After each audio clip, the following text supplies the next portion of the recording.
Bom, boa tarde a todos. Primeiro gostaria de agradecer a Abrastoa pelo convite. É uma honra estar aqui em mais um evento da Abrastoa e fazer parte do CIDS também. O meu tema aqui é mostrar como transformar a sustentabilidade em negócio. Vou ficar aqui de lado e mostrar que sustentabilidade, igual o Caco falou, não é só a questão ambiental, mas também traz outros quesitos, como também a redução de custo ou melhoria do negócio das empresas. Todo dia a gente vive momentos de decisões. Será que o que a gente está fazendo hoje, o que ele vai refletir no curto, médio e longo prazo para nossas empresas? Seria bom se a gente tivesse uma máquina, né, que nos levasse para o futuro e a gente visse o que resultou das decisões que a gente tomou hoje. Então aqui nesse filme eles têm essa máquina, eles até conseguiram prever algumas coisas, né? Por exemplo, o Trump como presidente. Mas infelizmente a gente não tem isso daqui é uma brincadeira.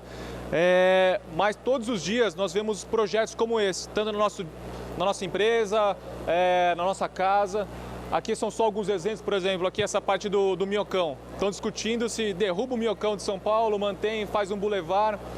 E a gente não sabe hoje se a decisão que a gente vai tomar nos próximos anos, isso vai ser bom ou ruim lá no futuro. Ou mesmo a Santa Amaro, que fizeram um corredor de ônibus e hoje reclamam muito do comércio, que isso prejudicou o comércio.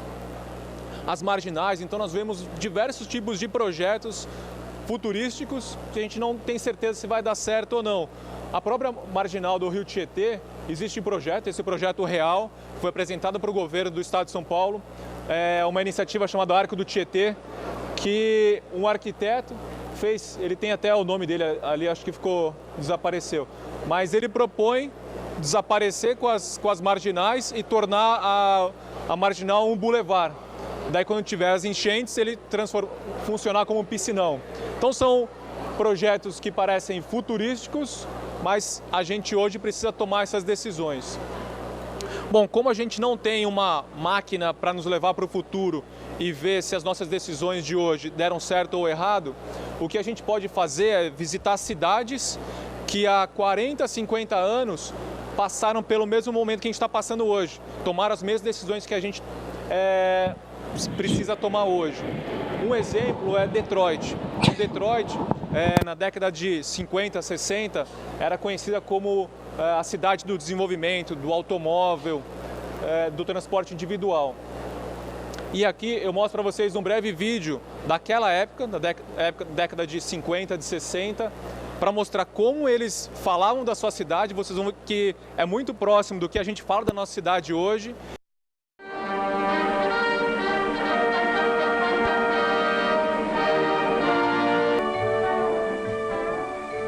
Frequently called the most cosmopolitan city of the Midwest, Detroit today stands at the threshold of a bright new future.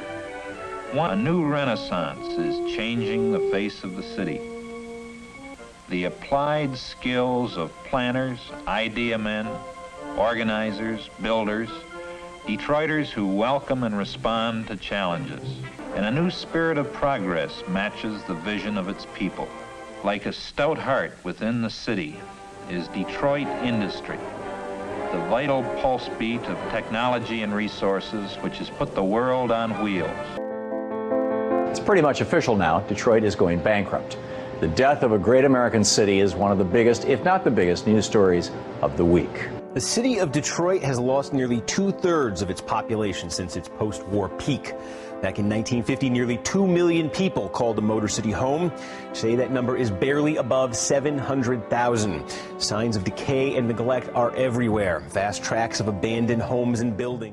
Bom, então vocês veem que é impressionante. Já pensou uma cidade que perde 2/3 da sua população? Então eles tomaram uma decisão de privilegiar o transporte individual, ruas sem áreas verdes. Era muito comum quando a gente via há uns 15, 20 anos atrás, os filmes americanos, que no centro das cidades você não via nada de verde. Você via uma loja de licor, outra loja de fast food. Então eles não tinham produtos eles não produziam seus alimentos, eram tudo industrializado. E aqui ele mostra o que aconteceu. Então imagina você perder 2/3 da população de uma cidade, igual no seu prédio. Se 2/3 da população sai, nossa, ele fica abandonado, fica vazio. Foi o que aconteceu com eles. De 2 milhões de habitantes, ficaram com 700 mil habitantes.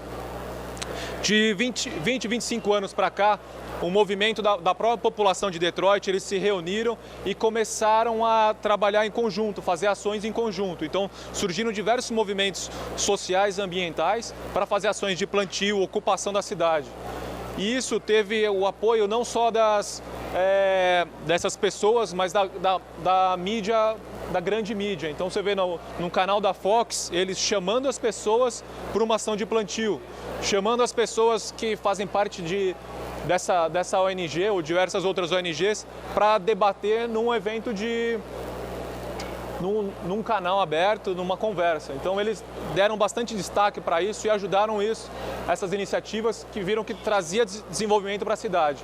E aqui são só algumas fotos das primeiras árvores que eles plantaram há mais de 25 anos atrás. Então o resultado de uma ação que eles tomaram há bastante tempo atrás. E essas iniciativas cresceram, então, para ações de agricultura urbana, tanto com crianças, escolas, em toda a cidade. Eles, junto com a universidade, eles criaram um portal, que é uma ferramenta que não só mapeia onde eles fizeram as ações de plantio, mas benefícios diretos para a cidade, então, de redução de custo, então, benefícios de conservação de energia, limpeza da água, qualidade do ar. Então, eles conseguiram mensurar financeiramente os benefícios dessas ações para a própria cidade. E essas ações que eles fazem de plantio ou mesmo de limpeza da cidade, eles envolvem todo tipo de morador, desde crianças até idosos, ações de plantio e compostagem. Uma outra iniciativa que eles fizeram e deu muito certo são as hortas urbanas. Então hoje a gente está discutindo aqui em São Paulo a questão das hortas urbanas. E lá eles já trabalham bastante isso e a população incentiva isso. Então é a produção local e a compra desses materiais locais. Como é que a gente está aqui no Brasil? Hoje, em torno de 60% das cidades ainda jogam o seu resíduo de forma irregular. Isso traz problemas não só para o meio ambiente, mas diretamente para a gente. Hoje, em torno de 2% das mortes são causadas por problemas relacionados à falta de saneamento. Essa é uma foto de um local, daí só tirar o som. Aqui, não andando mais que 5 quilômetros daqui, você vê áreas que eu que filmei, inclusive, que você não tem nada de saneamento, você tem as pessoas morando em condições muito ruins e embaixo de torres de transmissão. Então, para você ter uma ideia, no final de semana anterior à minha filmagem, eles fizeram a desapropriação e tinham pessoas que utilizavam a própria antena de transmissão para fazer apoio, para fazer os seus barracos. Vou mostrar 2 exemplos rapidinho, que o meu tempo está acabando. A gente tem um projeto em Florianópolis com um supermercado, mas poderia ser um shopping, um hotel, um resort, onde ele trabalha muito bem a comunicação da separação dos seus resíduos. Então ele separa resíduos orgânicos, secos e o rejeito, é o que vai para o lixo. Então os orgânicos você vê muito bem separados, você não tem embalagem envolvida.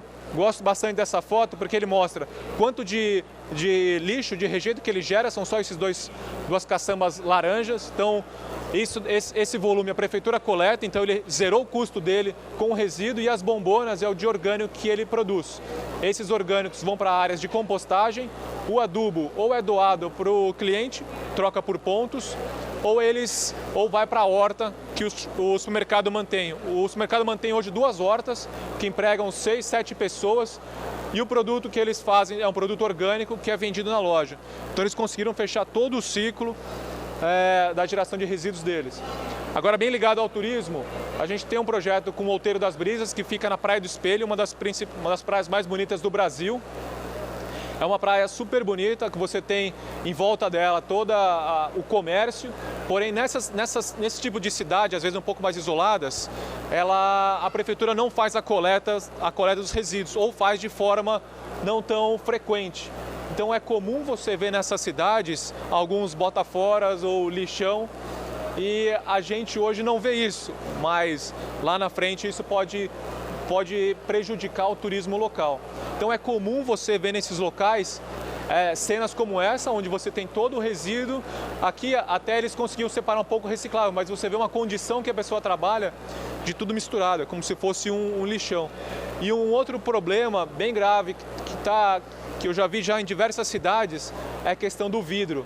Então você vê montanhas de vidro. A gente participou de uma proposta para fazer gestão de resíduos no Réveillon em Trancoso. Então, Trancoso, eles acabam, algumas agências fazem grandes eventos, fecham um pacote com turistas do dia 26 ao dia 5 de janeiro. Então, são festas todos os dias e eles não têm nenhuma ação ambiental. A gente até conversou com eles, vão fazer pelo menos a separação do vidro ou dos recicláveis. E como a prefeitura hoje dessas cidades elas não exigem nada, elas querem só que o turista vá até lá, gaste o seu recurso e deixe seus impostos. Então eles acabam não exigindo nada, o turista vai lá, explora, gera resíduos e isso acaba indo para algum local que uma hora vai impactar. Então é importante ter as operadoras ou mesmo o turista crítico quanto a esses temas. Nesse nosso cliente, daquelas lixeiras que ele tinha, então não tinha nenhuma separação de reciclável ou orgânico. Nós trabalhamos com a capacitação tanto dos caseiros como dos moradores e fizemos diversas campanhas e ações de conscientização. Então, alguns folhetos. Aqui você vê a lixeira, que a gente colocou uma bombona para separar o resíduo orgânico. Isso trouxe um benefício não só para a coleta, mas também eles viram que os animais que apareciam, como cobras, ratos, desapareceram, porque antigamente, quando eles tinham outra lixeira, furava o saquinho de lixo e atraía outros vetores para o condomínio. Trabalhamos a compostagem, então pegamos os resíduos que eles tinham, aqui são os estercos de vaca, com esse esterco a gente montou as composteiras. Então esse daqui é um sistema que a gente trabalha de compostagem, com cobertura. E aqui um outro modelo de compostagem que a gente fez isso no meio do condomínio para conscientizar os moradores. E aqui é a nossa outra tenda de compostagem que a gente fez. Só para terminar, meu tempo já esgotou, gosto bastante dessa frase do Einstein, que ele fala: uma pessoa inteligente resolve um problema e um sábio previne. Então a gente tenta buscar isso. Hoje a gente não vê o impacto da nossa ação, às vezes é difícil, você até consegue mensurar redução de custo, como a gente tem em alguns clientes, mas muitas das coisas você vai ver depois que você implementou, você precisa dar um primeiro passo. Então isso aqui mostra um pouco disso, da importância da gente tentar prevenir para não ficar só resolvendo problemas. Acho que é isso. Obrigado.